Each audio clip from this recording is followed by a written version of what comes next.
Hey guys, welcome back. I'm Brandon, the HBAR Bull. I know on Friday I said that we weren't going to do that space with Chris, the Cardano Influencer, but he actually contacted me on Saturday evening. He already had a space going on, and he welcomed me on to have a little bit of a conversation around Archax, tokenizing that BlackRock fund, and maybe some of the misunderstanding around it. So we really appreciate him having us on. I will say that none of this is financial advice. We talk about price, we talk about an awful lot of stuff, but again, that doesn't mean any of this is financial advice. Of course, I do some contract work for the HBAR Foundation, but I wasn't doing this in any kind of official capacity. I was just representing myself out there, so enjoy.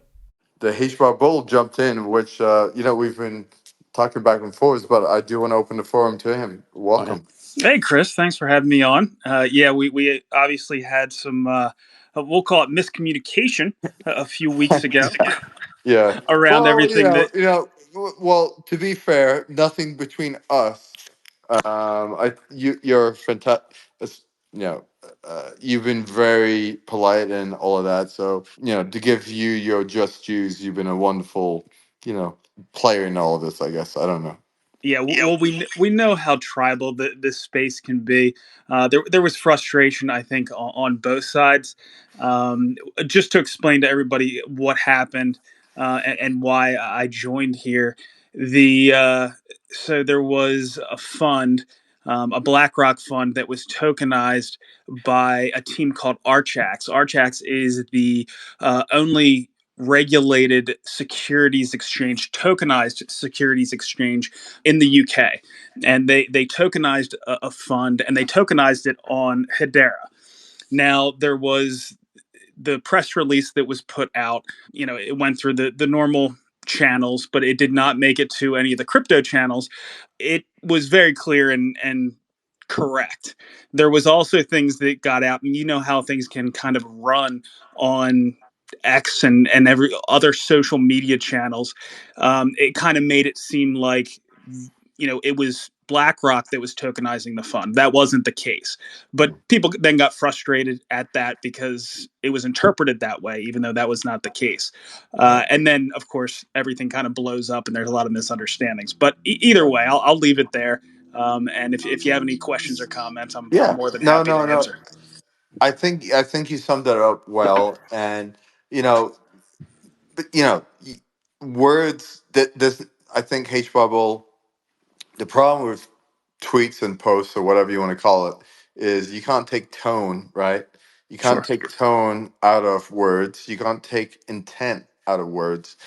But for me to share to you, and you can share to your audience too, is like I don't have any issues at all with HBAR, right? In fact, quite the opposite.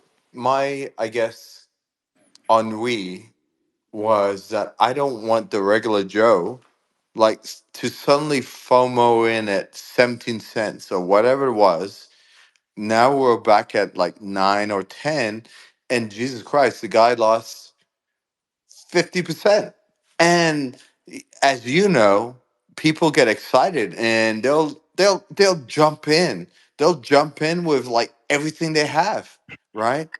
They'll jump in with they're only worth 100 grand. They'll jump in 100 grand, and then like in 2 days they're worth 50 grand.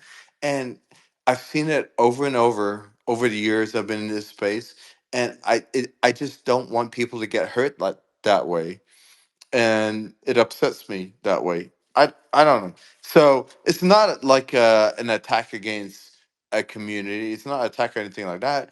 It's like to the marketers, it's like be responsible because there's human beings that pay attention, and there's human beings that don't know all the data. There's human beings that are struggling. Most people are struggling in this world right now in the economies, and you put something out like that, they're going to jump in. They're going to jump in because they have no choice. And then 2 days later, they're worth half of what they jumped in with. That's not right. That's not right to me. And I'm going to call it out.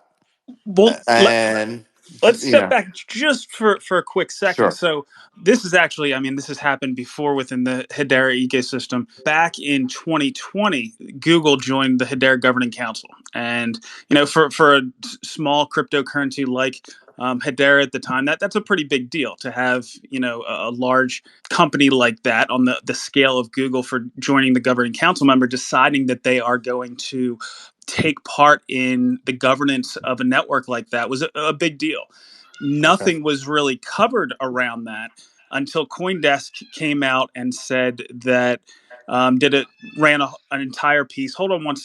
1 second. I think he. I think the cat or a child jumped in. So give H Bull a second. I am so sorry about that. No, you're good. You're good. You're good. You're good. Did the was cat yet or was it a cat or a child? Which one? It was a child that was yelling at me through the door Well, over and over because they needed the remote. All right. of Either way, so course, so of course. let Go me ahead. get back to my my point there.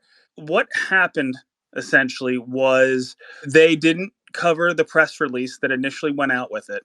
And then they came out and said it was not Google that had joined, that it was Google Cloud. And initially they said that it was just Google Cloud, or that Mm, Hedera was just using Google Cloud. I think and I can certainly find the post. It right. said that because Hedera is using Google Cloud, the price went up significantly and shouldn't have, and so on and so forth. Right. So it was almost the exact same thing. Now, the press release of exactly what was done and the approvals that were done by BlackRock. So the press release was all approved by BlackRock. Everything was ready to go out. It was offered to CoinDesk. It was offered to Cointelegraph, and they decided not to run it. Mm. And Well, then interesting. Interesting. and then Yeah. what they decided to do was after the fact, citing things like your tweet, they were saying that BlackRock had no involvement. Now that's Mm. not true. They did have involvement. They had involvement through Archax. Now, I'm not going to say exactly what that was, except for they were giving approvals. They approved them to do the tokenization. Archax had asked them if they could do that tokenization. It sounds like there's possibly more coming, and that's kind of a big deal because Larry Fink, back in 2022, the end of 2022, said that the next phase for tokenization, or the next phase for financial markets and securities, was going to be tokenization. So the Mm-hmm. fact that one of the first networks that was chosen to do a tokenization of a BlackRock fund was Hedera. That is significant considering he's one of the most powerful people in finance. Sure. So it Sure. was a big story. And the first thing that CoinDesk and Cointelegraph did was essentially say that they had no involvement, which was not true. That was not true. There was also, a lot of tweets going out, a lot of crazy stuff that was going on. And instead of, and they were saying things like BlackRock had no involvement.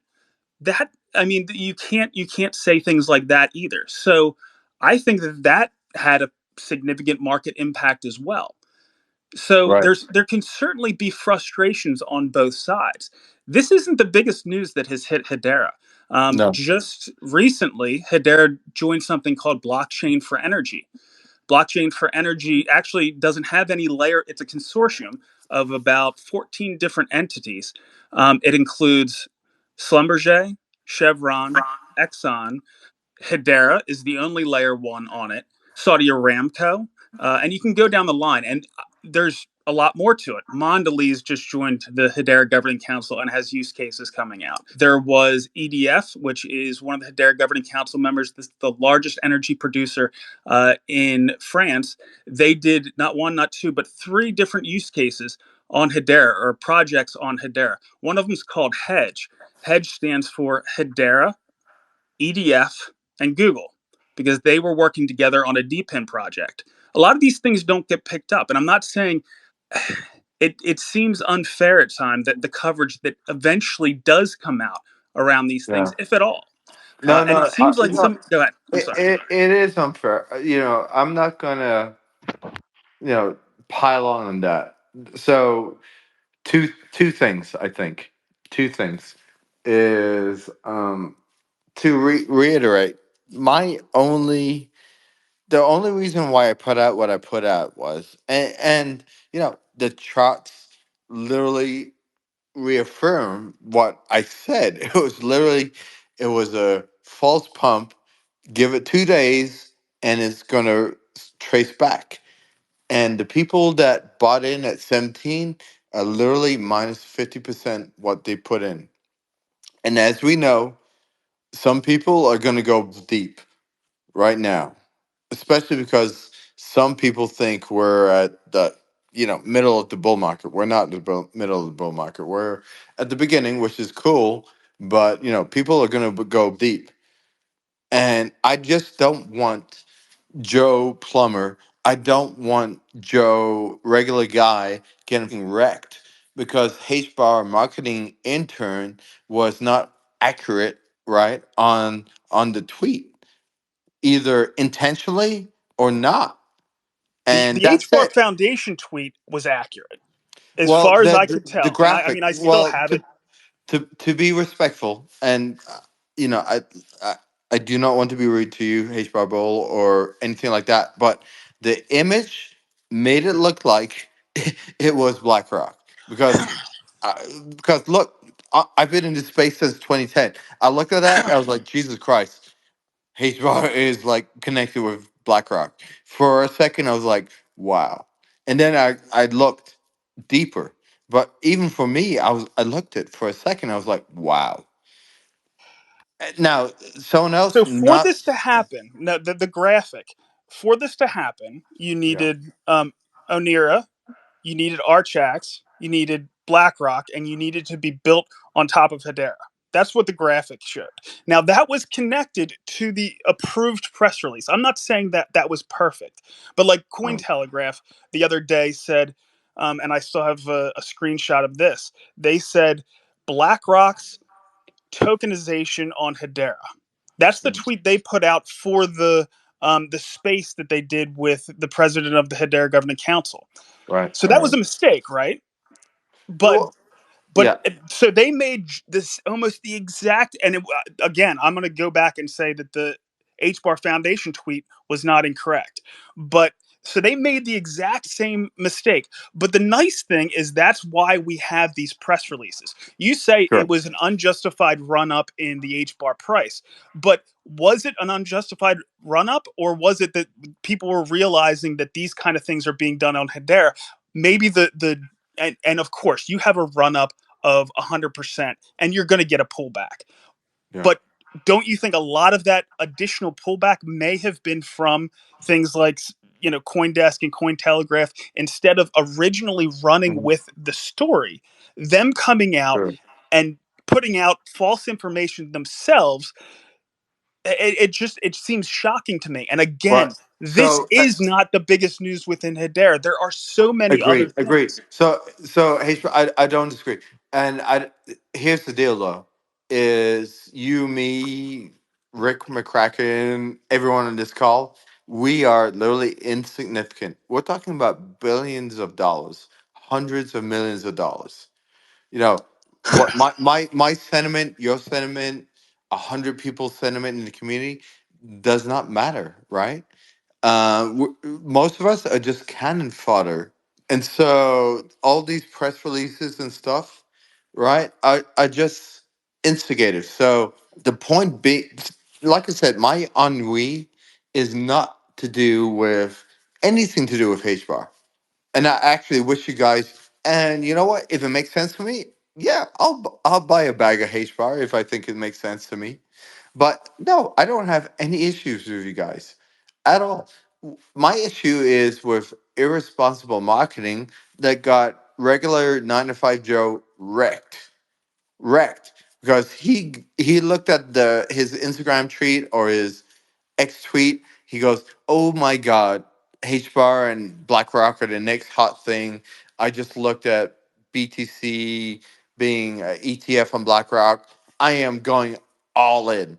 And then two So days later, 2 days later, excuse me, go two ahead, go days ahead. later, he's worth half of what he put in, and that is my only sticking point.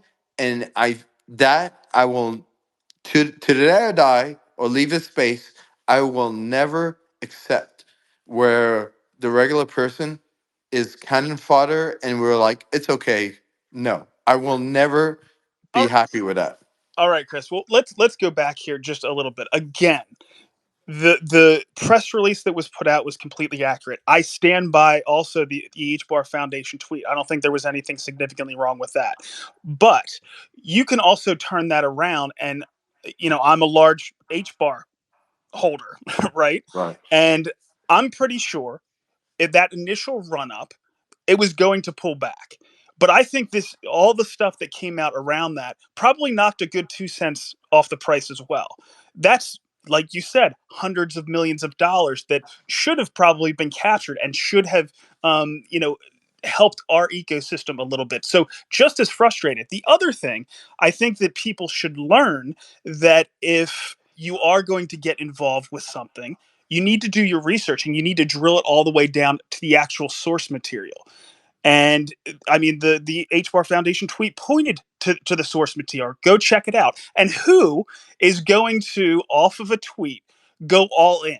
Sure, if you want to go and you see that and you think you should maybe get involved, dip your toe in, absolutely. But you dollar cost average. You don't do it. You don't jump in at all at once. That's a good lesson learned. So But do the people same do way that? that you might be Hold on. Do frustrated for the people do that? person. Do people Go do ahead. that though? No, no, no. People, and they need to learn and need to be more careful. But I think if they had dug into this, they would have found that there is real substance. I think just as damaging is what Cointelegraph and CoinDesk did, and incorrect. Instead of running with it initially, they had the option to take that press release and put whatever spin they wanted to, but they used that initial press release, plus going out and getting interviews with the Archax president, all that kind of stuff. Sure. That is proper reporting. That would have prevented a lot of the issues and miscommunications around this. So just Surely. like you're Surely. Yeah. frustrated with the Yeah. hypothetical person that might have jumped all in all at once, I'm a little bit frustrated that these people went in and then knocked a bunch of the price off of an asset that I own. Also, if you put the shoe on the other foot, and this was a Cardano announcement, right? Yeah. And could you see us being just, or you being just as frustrated if people immediately came out and said, this is complete BS? There is no involvement from this large corporation. I think it would have been, you would have been just as frustrated with the coverage that Cardano got following that. Yeah, yes. If the press release or the marketing was inaccurate, yes, I would be furious. As a person that has literally millions of dollars in this situation, if people are with it because they can't be accurate, yeah, I will be furious. But to the point, that's the point. Is this is serious business? We're talking about people's lives here, and so, if you can't be honest about the reality of relationships or the reality of products, is let's be real. I will give you kudos, HBAR Bull, and I will give kudos to HBAR Protocol that you are able to tokenize, right, all the stuff. But it's not BlackRock. You've created a digital IOU, right, and put it on chain. Commendable. But it And is a BlackRock fund. It is it BlackRock. is, it It's is, not BlackRock. I mean, it's yeah. commendable. Look, like I said, it's commendable, but it is what it is. In its reality, it is what it is. Okay, Fine. let's take a It's step fine. back here, because this is not the first fund that was tokenized on Archax. The Correct. first one was Aberdeen, which is the largest asset manager in the UK. They are part owners of Archax because they bought in for their digital asset strategy, Hmm. bought part of Archax. They're one of the Hedera governing council members, and one of their funds was also tokenized Sure. Sure. using this network. So just, I mean, fine, 600 $700 billion worth of assets under management compared to BlackRock that has, 12, $13 trillion worth of assets Sure. under management. Yep. But what was more important about BlackRock was because of the position Larry Fink, the CEO and founder of BlackRock, the position he has taken and being a leader in that all of these securities are going to eventually be tokenized. And finding out which networks were going to be able to do that in a compliant way, that's the real question. And now that we see that infrastructure being built, we can say the first BlackRock fund that was done was on Ethereum. But of course, Ethereum is going to struggle because of the variable fees and things like that. So Sure. so where is this going to be done in a compliant way? Where's this infrastructure going to be built? Well, one of the instances is Hedera. Yeah. So Well, so here, I will. go ahead. I don't want to overtalk, and I apologize. I hope it is HBAR.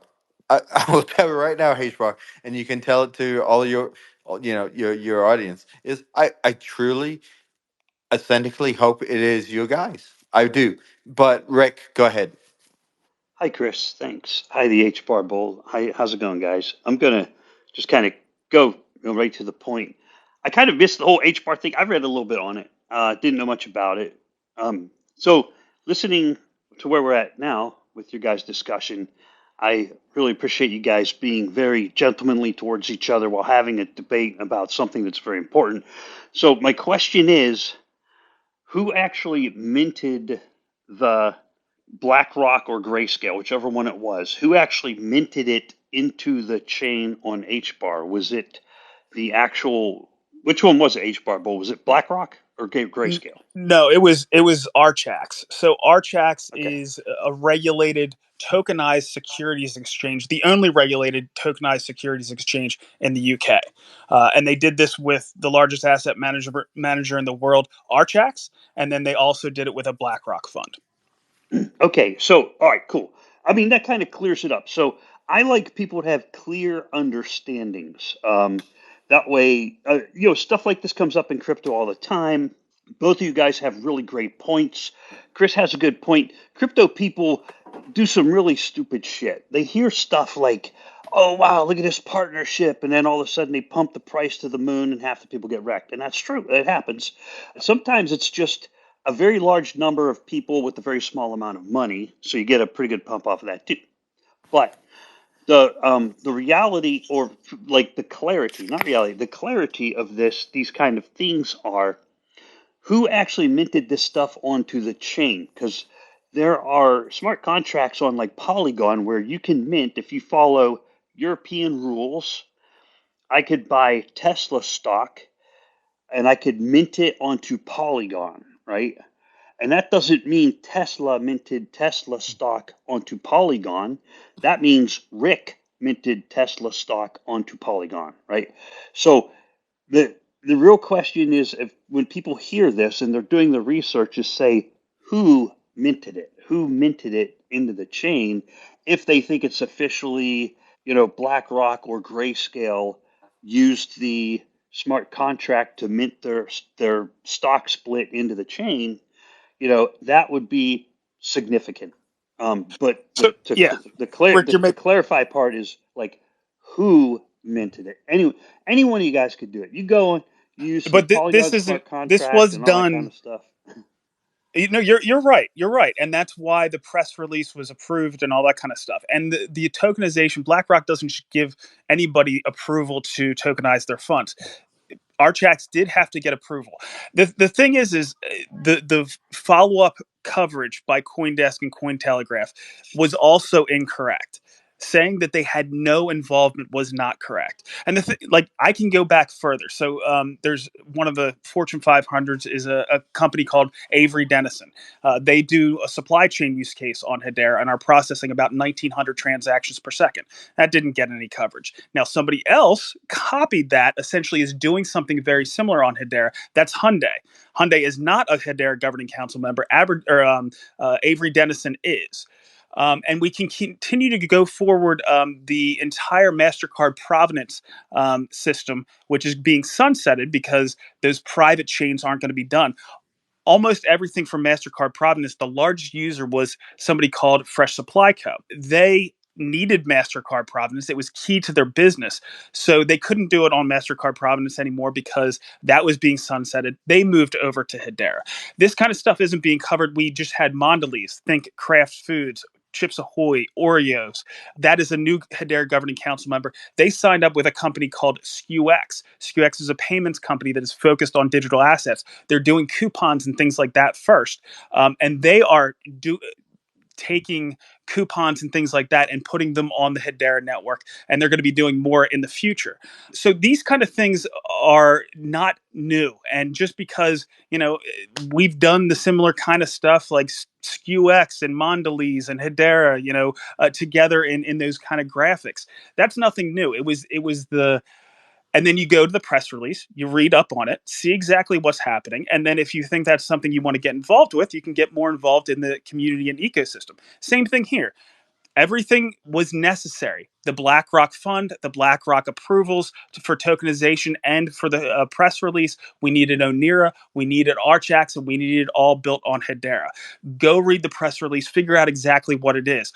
Don't, as a media outlet, a crypto media outlet, refuse to run the press release, refuse to go and interview the Archax CEO, and then run essentially a hit piece saying that the price should not have been run up.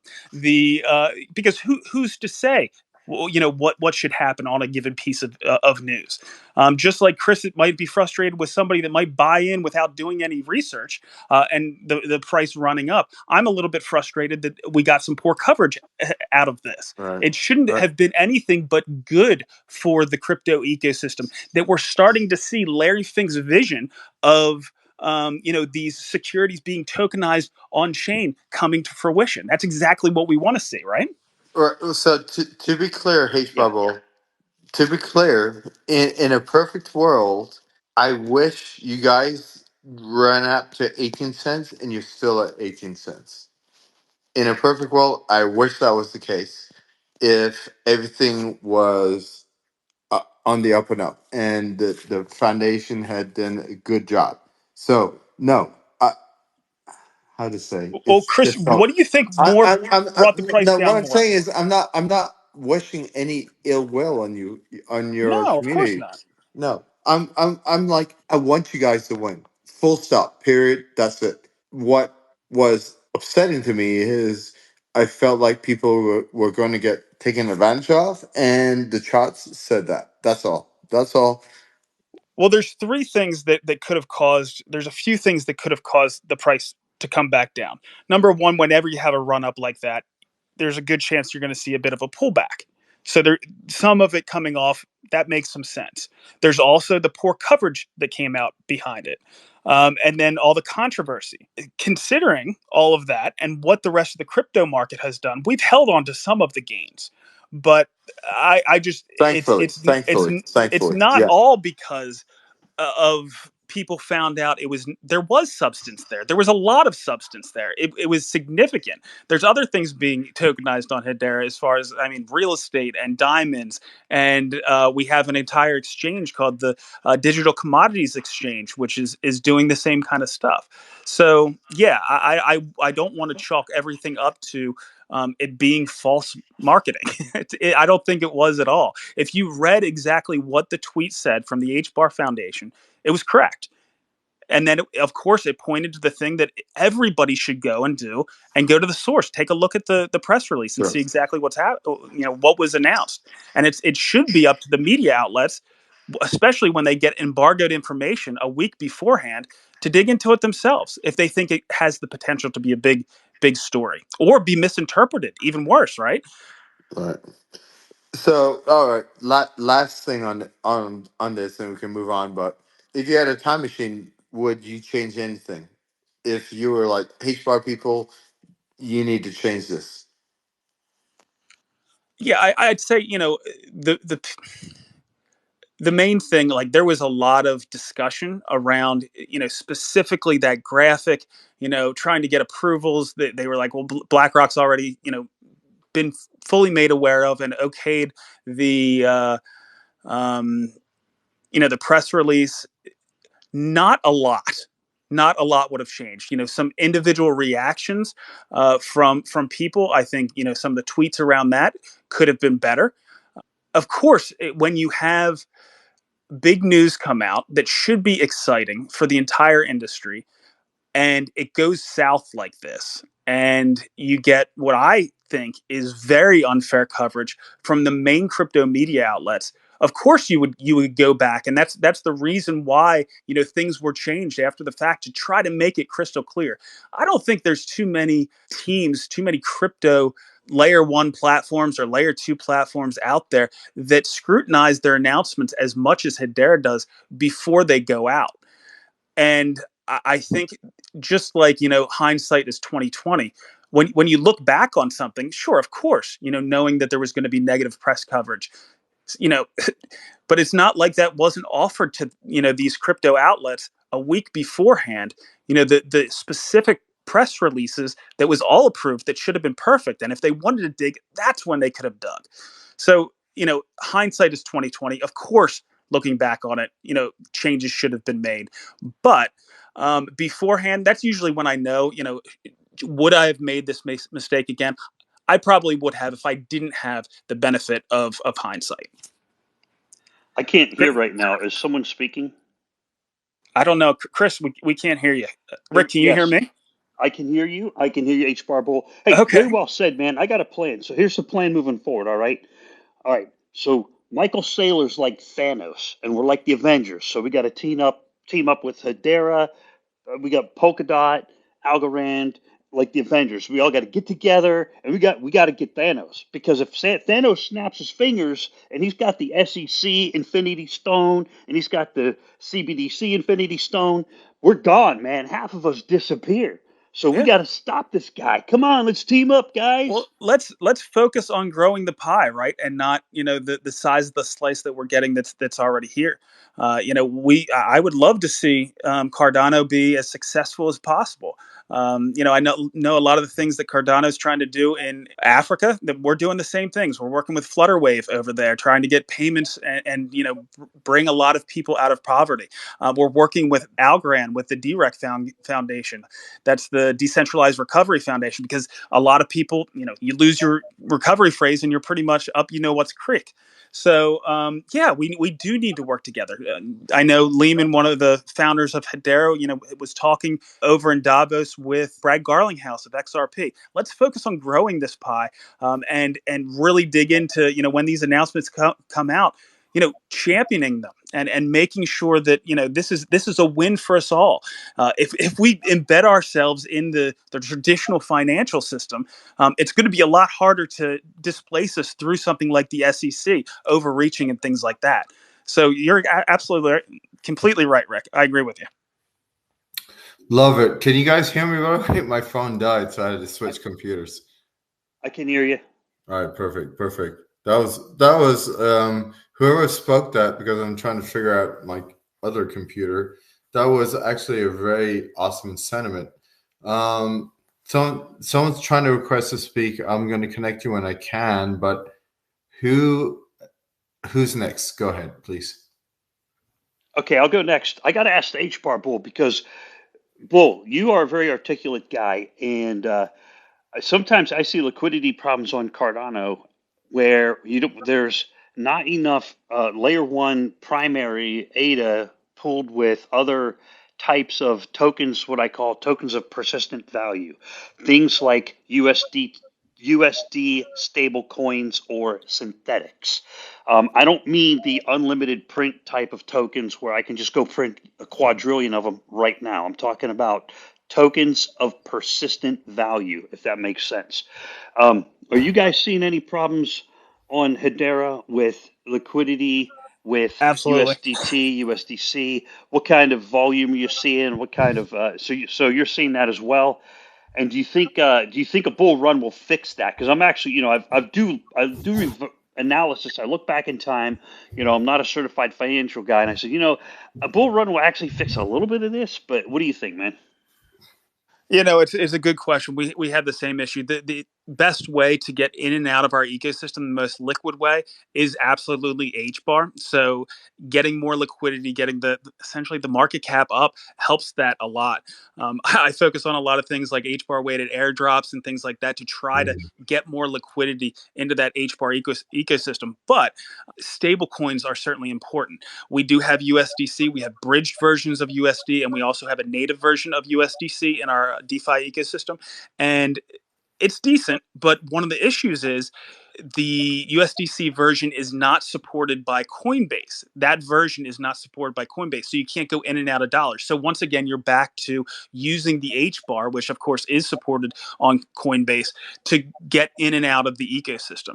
So one of the things that we are looking at right now, and it's still early, but we have a credit union that's hopefully going to be coming into our space. It's going to be called the DeFi, DEFY Credit Union.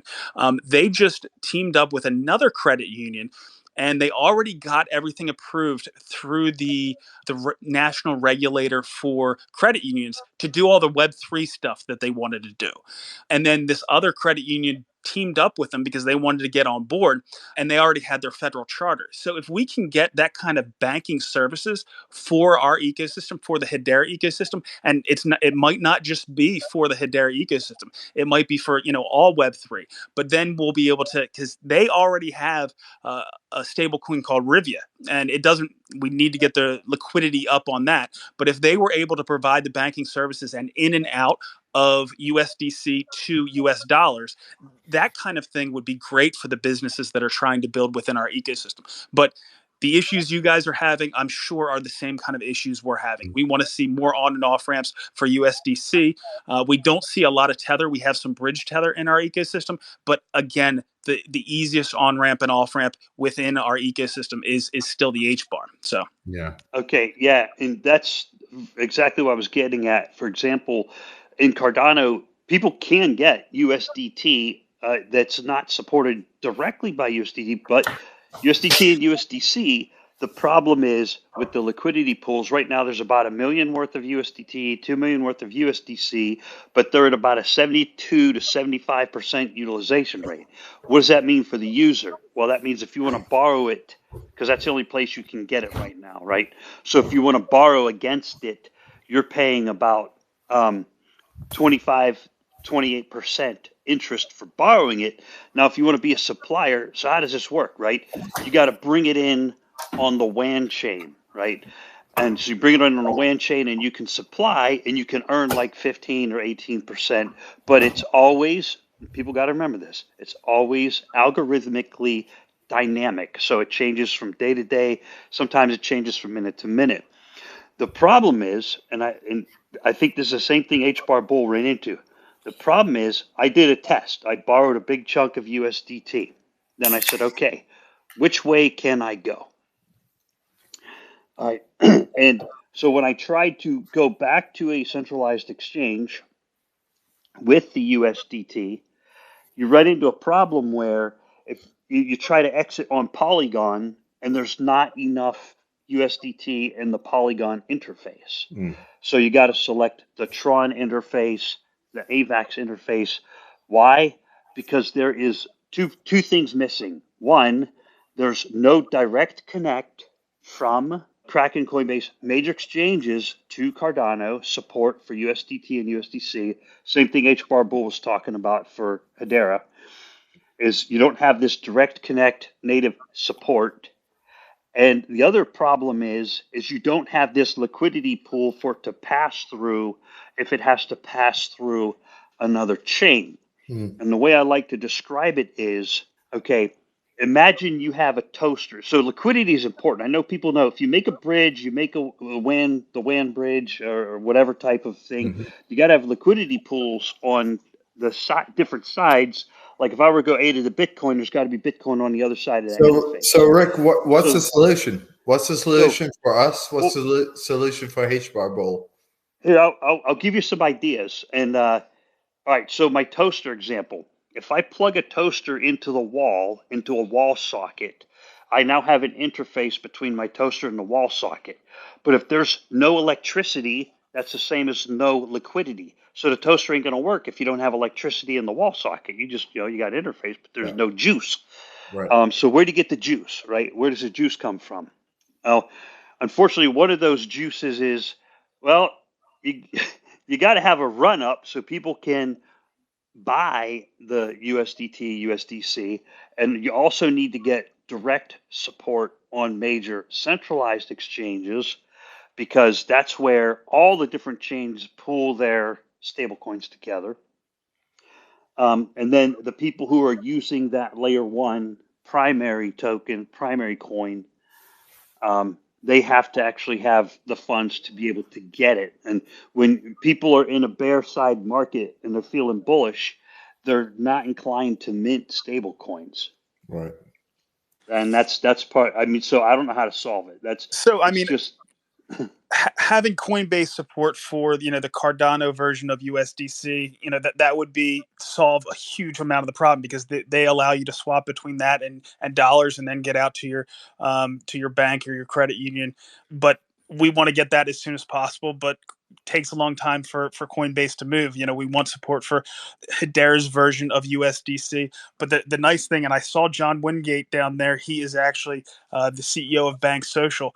If they can do it through that DeFi credit union, and we don't need a Coinbase that moves very slow, and we can get native banking services within our ecosystem, I think that solves a lot of the problems because it is great to move between Bitcoin and use these different bridges to go to different ecosystems to get that liquidity. But really, we want to get back and forth between U.S. dollars and these tokens of value.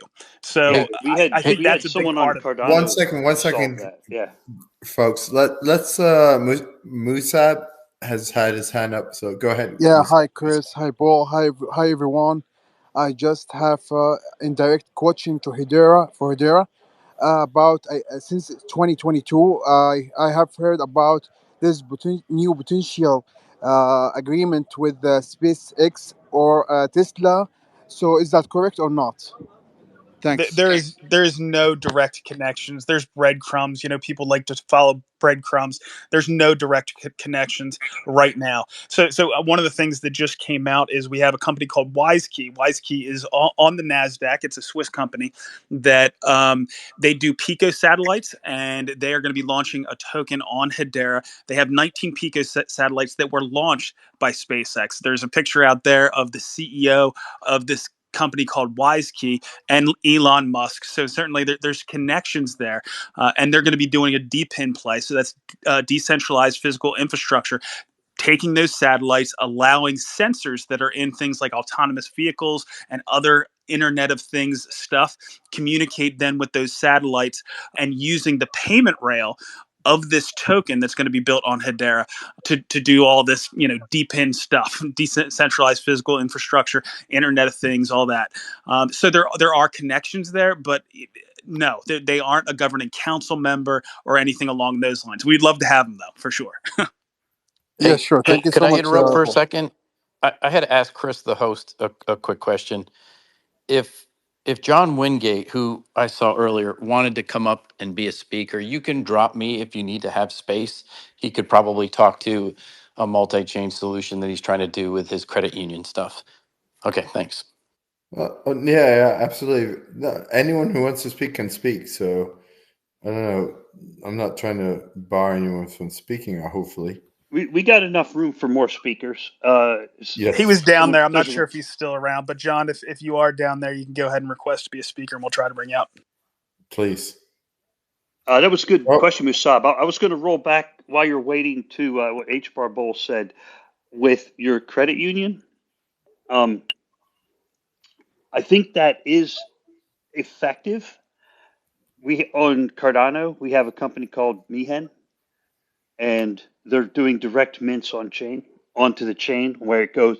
It doesn't. You don't have to go through centralized exchange. It goes from your bank through the Mihen app, and then mints onto the chain. I don't know if I'm talking over Chris. Is no, not the at audio all. working correctly? Oh, okay, yeah. So you can go straight on and off chain with the USDM native token on Cardano, Now, what would be even more beneficial is to have it on centralized exchanges where anybody can get it there as well, and that's starting to happen. So I saw an announcement from NBX, which is a Norwegian exchange, and I think that's one of the that's just a fleck of snow that will start more and more snowballs, and eventually I think we'll see more and more people using it. But it's going to take time. It takes time, especially when you have a native token that doesn't have a really broad reach like USDC and USDT does. But I think there's plenty of room for more of these types of fiat-backed stablecoins out there. I think that's it. This is all going to take a lot of time. It's going to be very slow grind. It's already been what? It's been 14, 15 years since Bitcoin came to fruition, and everybody had dreams about what that could mean and all the things we can do. And it takes a long time, but I think it's going to be slow at first. It's been a long grind to this point, but then I think it's going to happen really quickly. And I think we're starting to see that hockey stick moment when things start to happen a lot more quickly.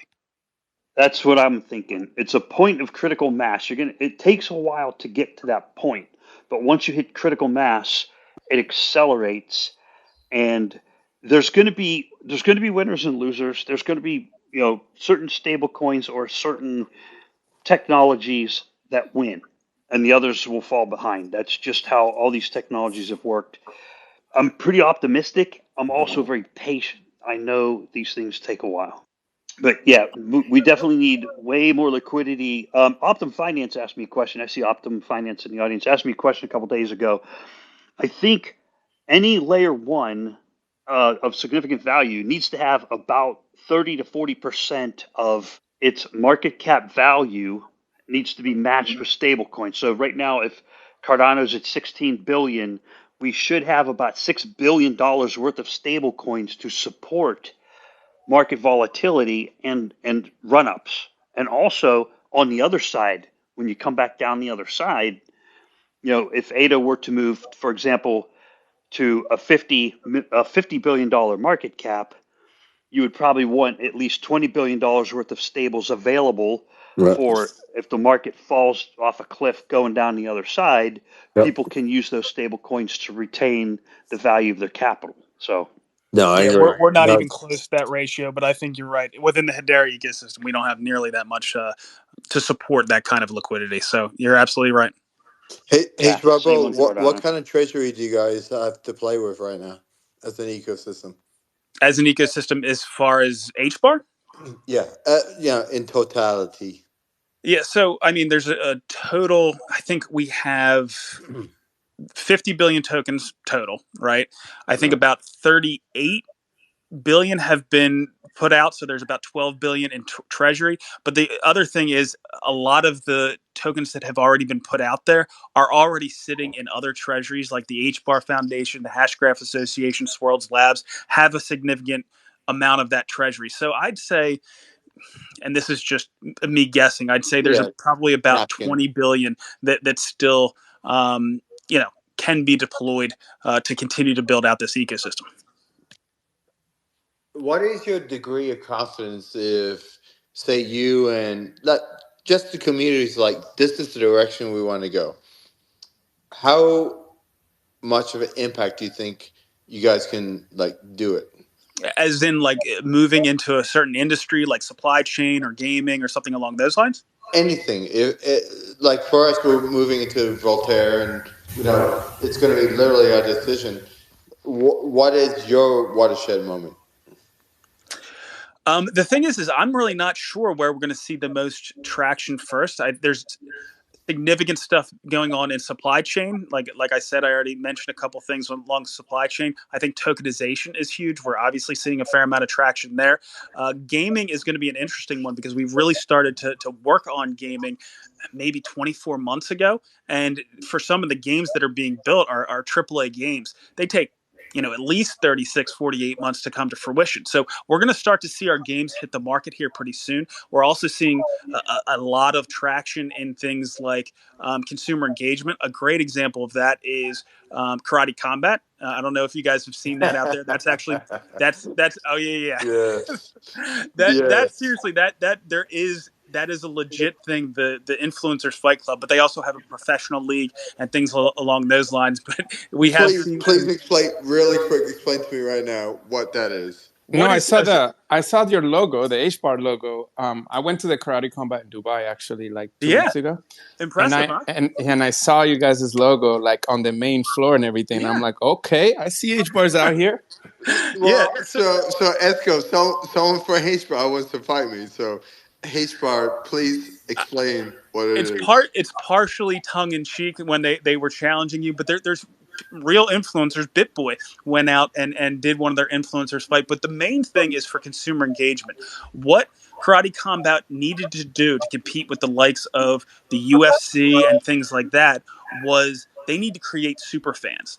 And the best way to do that is to get people to have skin in the game. But there's all kind of complications around gambling. So what they did was they created a token. They dissolved all ownership. So the only thing there is the token.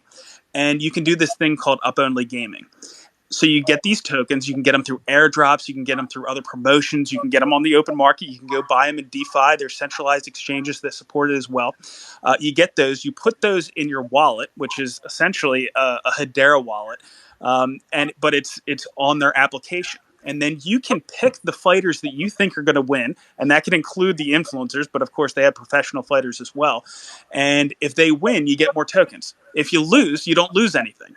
So essentially, that's why they call it up only gaming. But when I say that I became a huge fan overnight because I had some skin in the game, watching these events when you're doing this up only gaming is like a whole new level. It is, and they're going to be a consensus. So they're actually going to have an event at consensus. They're going to have some influencers fighting there as well. They have In Bitcoin Austin, versus right? Ethereum, right? They have an influencer from Bitcoin and they have an influencer from Ethereum. And then people can, if they're having frustrations, we'll say, on social media, they can go, and if they really wanted to, they could go ahead and duke That's it out. funny. That's funny. That's funny. All right, I'll give some thought. Well, no promises there. All right, perfect. That's hilarious, actually. Okay. But yeah, I mean, we're talking to get back to the question. We're working in all kinds of verticals. I don't know where we're going to catch the most traction first, but whether it's payments or gaming, or we're seeing a lot of really cool stuff being built across the board. So I'm just excited to see what happens. H Bubble, what drew you to crypto, like in the first place? So I was actually a captain on an oil drilling ship. But my passion always kind of lied with economics, and I even wrote a book on banking history. Always economics and financial markets and all that kind of stuff. And you couldn't ignore Bitcoin. I started to pay attention 2011, 12 in there. I almost bought, I would say, in that time range, but I would have bought on Mount Gox, so I probably would have lost it all. But in 2015, I started getting involved with cryptocurrencies, Bitcoin, Ethereum, all that kind of stuff. Went through the 2017 bull run. In 2017, I read the Hashgraph white paper, and I was like, if they ever build a public network, I'm all over this. And of course, that's what happened with Hedera. And I reevaluate on a regular basis if they're meeting my expectations.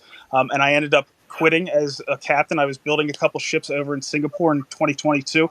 I ended up quitting over there because I felt so passionate about the Hedera ecosystem and its potential. So I started doing it full time. Oh, by the way, I love Singapore. Like I'm half Singaporean, by the way. So the cricket club and the tango club, that's my space. Esco, go ahead. What's up? This is kind of like taking a couple steps back on the conversation, but is going to the beginning of the announcement that was made that made people speculate on a very high level fairly quickly, and obviously went up to like 18 cents, and then it retraced and all of that. My question to you was, because you mentioned that the information about the BlackRock announcement thing went to the marketing channels, or what do you call it, like the news channels, like a week before the announcement. And and what I'm asking, I guess ultimately what I was asking is, like, did you guys put out this information publicly prior to providing this information to these news outlets, or did you guys use them as the facilitators for putting out this information? Yeah. So, first of all, I should clarify what I do in the ecosystem. I do some contract work for the HBAR Foundation. I do videos and things like that. I didn't know about this news until I think the Thursday prior to it coming out. I did find out about it, and it was under embargo. So, what they do is actually, I think they sent it to CoinDesk and Cointelegraph a week beforehand. This was the approved press release to that was approved by BlackRock, Archax, the HBAR Foundation, everybody that was involved. They sent it to CoinDesk and to Cointelegraph because they don't want confusion. They don't want them to be blindsided by this news, so then they have to react to it. They want to make sure they have the full story. They also offered interviews with the CEO of Archax and things like that, just to make sure the story was clear. Both Cointelegraph and CoinDesk decided to not run with the press release.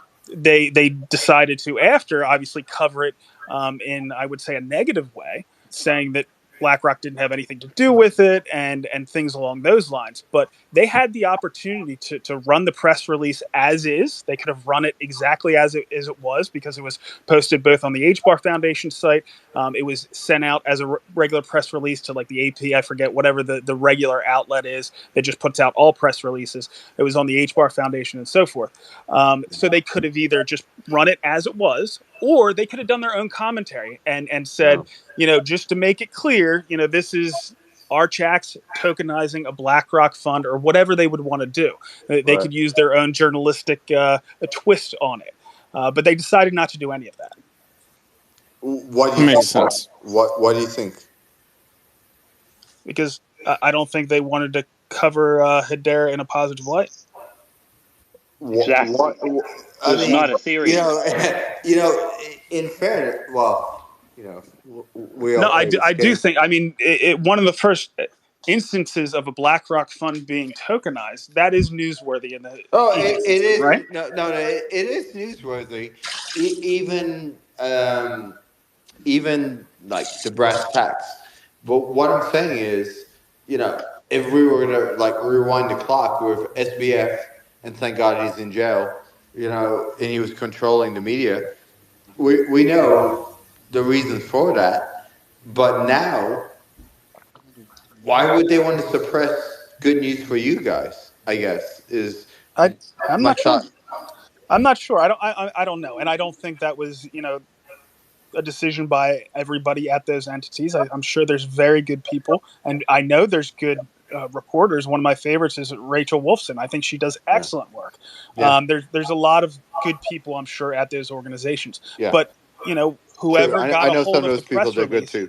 Yeah, I do. I also have personal relationships with them. They're good. Yeah, you're right. Go ahead. I can't say why they wouldn't run it. I was frustrated that after the fact that they ran other stories about the news, that they didn't want to run it initially. I think that would have alleviated a lot of confusion, don't you think? Absolutely. It would have helped people not get wrecked, right? So there were people that lost 50%, right? That's just what the chart said. So that's not optimal. Um, and that's my biggest beef about all of this. But go ahead, Rick. Yeah, I just wanted to give HBAR Bull a good suggestion. I don't know if you guys have it, but there's a couple of people in the Cardano community, and I think it's like maybe it's Dave and Steak with Pride and a couple people. I'm not sure who they are, but they have community notes. They've got community note sign up, and there's a couple of times there were articles that were written by, one of them was Binance and the other one was Cointelegraph, where they didn't describe liquid staking correctly. What they actually described was liquid staking derivatives, right? And so those are big outlets, big Twitter accounts, big press releases. But what a few people have done is they'll community note them on Twitter just to set the record straight. So just to let you know in advance, if you ever see them pushing back, if you ever see the media giving unfair coverage or misrepresenting, and have a couple folks in your community ready with the community notes so you can go in there and set the record straight. If you guys are dealt an unfair hand and that kind of stuff. It does work. They've had an impact. They've Yeah, No, definitely it's a had an good, that it's a impact. good idea. It's a good guys. I have to Yeah. jump off here in about 5 minutes. Okay, Captain. Hey, I'm ex Navy myself. I'm retired Navy, so uh, thanks for your service out there on those Oilers. That's some tough work. You know, it's interesting I'm when you're retired Marine Corps too, so we've got a bunch of Marines and yeah, when you're we service got a people here. bunch of it. And you know what's interesting is when a military or like a ship unit, and HBAR captain can tell me, is once you get those units infected with crypto, everybody gets into it. So what you have is you'll have either a ship or a unit where if they're not into crypto, then not many people into crypto. But once Right. they get the crypto bug, it just takes over, and it only takes like Uh, 4 to 6 months. So Rick, we were having meetings after towers and stuff, running through all the different scenarios in the 2017 run. It was hilarious to watch. so Rick, I have a gripe with you. H bubble, I have a gripe with you. As a Marine in 2004, I was floating in the Middle East, and the latrines and the water failed. I did showers with poop floating around my legs because the water and the ship was broken. Bottom line. So you guys need to fix your ships. We That's what I'm we saying. were we were pretty spoiled out there. Our water generators could create 100 cubes a day, and we still couldn't keep up. It was ridiculous.